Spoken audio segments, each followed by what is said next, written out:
الحمدللہ رب العالمین والصلاة والسلام علی اشرف الانبیاء والمرسلین وعلی آلہ واصحابہ واہل بیتہ وذریتہ اجمعین، اما بعد فاعوذ باللہ من الشیطان الرجیم، بسم اللہ الرحمن الرحیم۔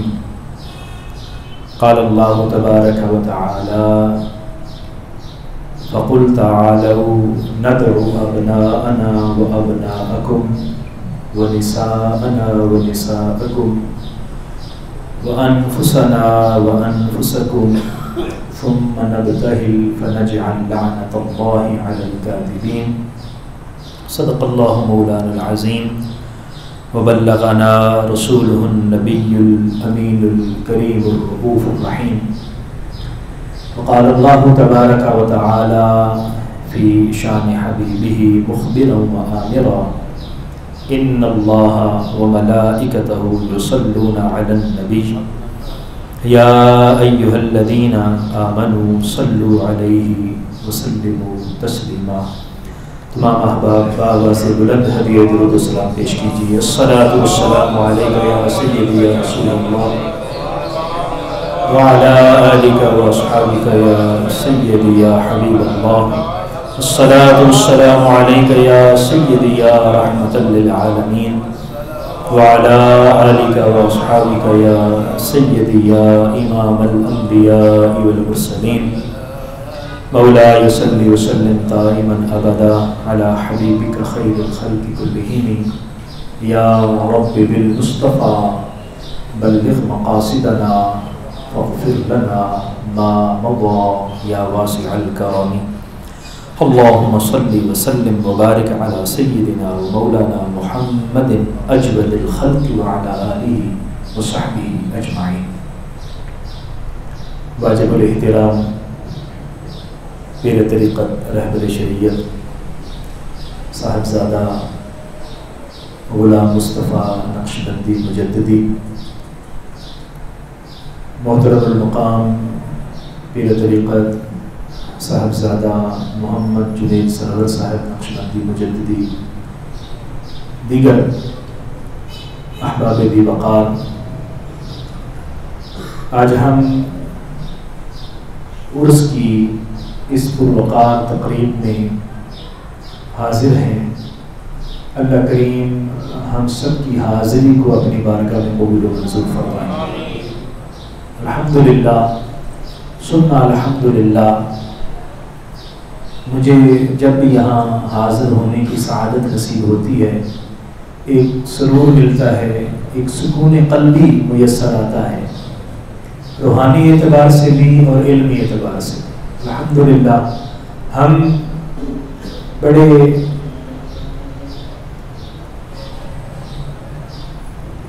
اپنے مان کے ساتھ کہتے ہیں کہ اہل سنت و جماعت کے عرس وہ ہوتے ہیں جہاں علم کی خیرات تقسیم ہوتی ہے۔ اہل سنت و جماعت کے عرس وہ ہوتے ہیں جہاں روحانیت خیرات بھی ملتی ہے، ذہنی اور فکری خیرات بھی ملتی ہے۔ اور اللہ کا شکر ہے کہ ہمارے ممدوح مخدوم ملت سرور ملت حضرت قبلہ صوفی غلام سرور نقشبندی مجددی رحمۃ اللہ علیہ، انہوں نے اپنے پیچھے ایسے نقوش چھوڑے ہیں، ایسے صاحبزادے تربیت ان کی ہے کہ الحمدللہ ان کا مشن آگے لے کے چل رہے ہیں۔ اللہ کریم ان کو سلامت رکھے۔ اور قبلہ صاحبزادہ صاحب دلی خوشی ہوتی ہے کہ جو خانقاہی اصل سسٹم تھا اور خانقاہ کا اصل نظام تھا وہ یہ تھا کہ بزرگوں کی اس علمی مشن کو لے کر آگے بڑھا جائے۔ ہم آپ کو سلام عقیدت پیش کرتے ہیں اور آپ کی خدمت میں سلام محبت پیش کرتے ہیں۔ اللہ کریم آپ کو صحت و عافیت کے ساتھ، اب دونوں صاحبزادگان کو، آپ کے جتنے جس و بازو ہیں، اللہ کریم اسی طرح آپ کو آگے چلتے رہنے کی توفیق عطا فرمائے۔